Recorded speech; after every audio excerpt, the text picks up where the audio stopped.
당신은 모든 것에 무기력해진 경험이 있습니까? 당신이 위기 상황에 직면하게 될 때 두려움은 동기를 부여할 수도 당신을 무기력하게 만들 수도 있습니다. 하지만 선택권이 있다는 것과 두려움에 긍정적으로 반응할 수 있다는 사실을 기억한다면 당신은 보다 멋지게 인생을 바꿀 수 있습니다. 분노의 감정에 이어 짜증이 나고 무기력해지면서 심신이 쇠약해지는 기분을 경험하는 사람들이 오늘날에 더 많을 수 있습니다. 이들이 의욕을 잃고 자신감을 상실하는 이유는 경제적인 형편과 삶에 대한 불확실성 때문입니다. 이들이 분출하는 분노의 감정이 자신을 무기력하게 만드는 것일지도 모릅니다. 어느 청년이 이렇게 말했습니다. 저는 30살입니다. 그런데 저에겐 장사를 할 만한 기술도 가능성도 없습니다. 그 청년이 자신의 상황을 바꾸기 위해 행동하지 못하는 이유는 무수히 많았습니다. 그 청년에게 해줄 수 있는 충고를 꼬집어서 말했습니다.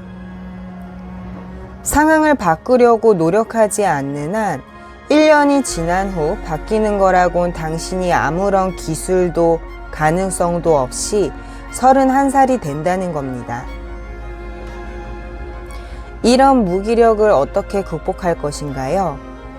만일 경제적으로 어려운 지금의 상황이 당신에게 크나큰 충격을 가했거나 가난으로 이끌었거나 곤란하게 만들었거나 당신의 자존심에 상처를 남겼다면 시험이라고 생각하세요. 시험을 이겨내고 당신의 또 다른 자아 발견하게 됩니다. 힘든 시기를 인내하고 이겨내면 당신도 성공에 필요한 통찰력을 얻게 될 것입니다.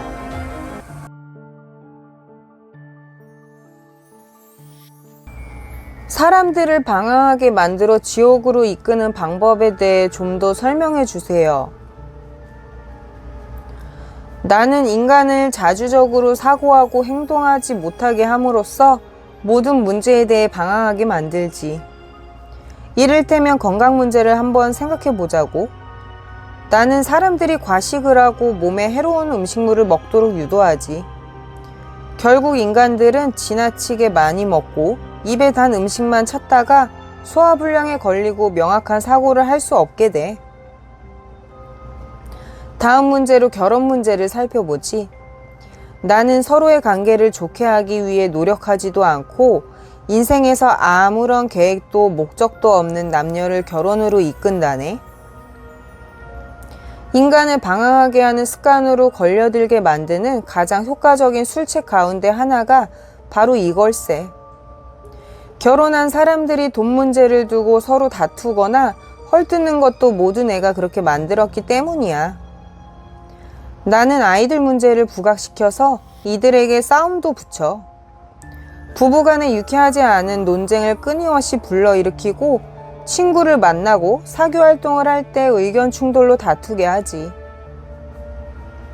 또한 쉴 새 없이 상대의 결점을 찾게 만들어서 이들이 방황하는 습관을 떨쳐낼 수 있는 다른 무언가를 할 만한 시간이 없게 만들지. 직장 문제를 볼까? 나는 학교를 졸업한 인간들을 방황자로 전락시키고 그들이 단지 생계를 유지하는 것 말고는 어떤 뚜렷한 목표나 목적도 없이 첫 직장을 선택하게 만들지. 이 방법을 사용하면 수백만 명의 인간을 평생토록 가난에 대한 두려움에 허덕이게 살아가게 할 수 있어. 나는 가난에 대한 두려움을 이용해서 인간들을 천천히 그리고 착실하게 방황하는 습관에서 절대 벗어날 수 없도록 끌어당긴다네. 저축 문제에 대해서는 이렇게 말할 수 있어. 무분별하게 돈을 낭비하거나 저축은 아주 조금, 아니 전혀 하지 못하게 유인한 다음 가난에 대한 두려움에서 벗어나지 못하게 만들어 이들을 조종하지. 이번엔 환경에 대해서 살펴볼까? 나는 직장에서도 가정에서도 친척과 지인을 만나는 순간에도 인간들이 서로 어울리지 못하고 불편한 분위기를 조성하도록 유도하지. 그리고 이들을 방황하게 하는 습관으로 끌어들여서 내가 완전히 지배할 수 있을 때까지 그러한 환경 속에 계속해서 남겨놓는다네. 지배적인 생각을 사용하는 방법을 말해줄까? 나는 부정적인 생각만 하는 습관을 불러일으켜서 인간들을 방황하게 만들어. 부정적인 생각은 부정적인 행동으로 이어지고 사람들을 논란에 휩싸이게 하고 지배하기 위해서 길을 닦는 준비 단계인 셈이야. 인간의 마음으로 이동한 나는 그들 자신의 생각이라고 믿게 만드는 부정적인 생각을 불러일으키고 이들을 지배한다네. 그리고 교회의 설교, 뉴스, 영화, 라디오, 인간의 마음을 자극하는 대중적인 방법을 모두 동원해서 인간의 마음속에 부정적인 생각의 씨앗들을 심어놓지. 인간들이 그들의 생각을 조종하는 나를 쉽게 받아들일 수 있었던 건 너무나 게으르고 무관심한 나머지 자주적인 생각을 할 수 없었기 때문이야. 인간들이 그들의 생각을 조종하는 나를 쉽게 받아들일 수 있었던 건 너무나 게으르고 무관심한 나머지 자주적인 생각을 할 수 없었기 때문이야.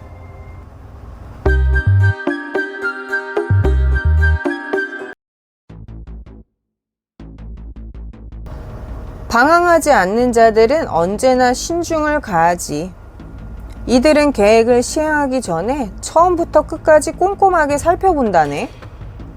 그리고 함께 일하는 사람들의 취약점을 감안해서 이를 극복할 수 있는 계획을 세우지. 만일 대리인한테 중요한 임무를 맡길 경우 이들은 대리인이 임무를 등한시하는지 확인하기 위해서 또 다른 누군가를 함께 보내. 그리고 두 사람 모두 그가 원했던 것들을 제대로 해내는지를 확인하지. 방황하지 않는 자들은 신중함만이 성공을 보장하는 길이라고 믿기 때문에 어떤 것도 당연하게 생각하지 않아.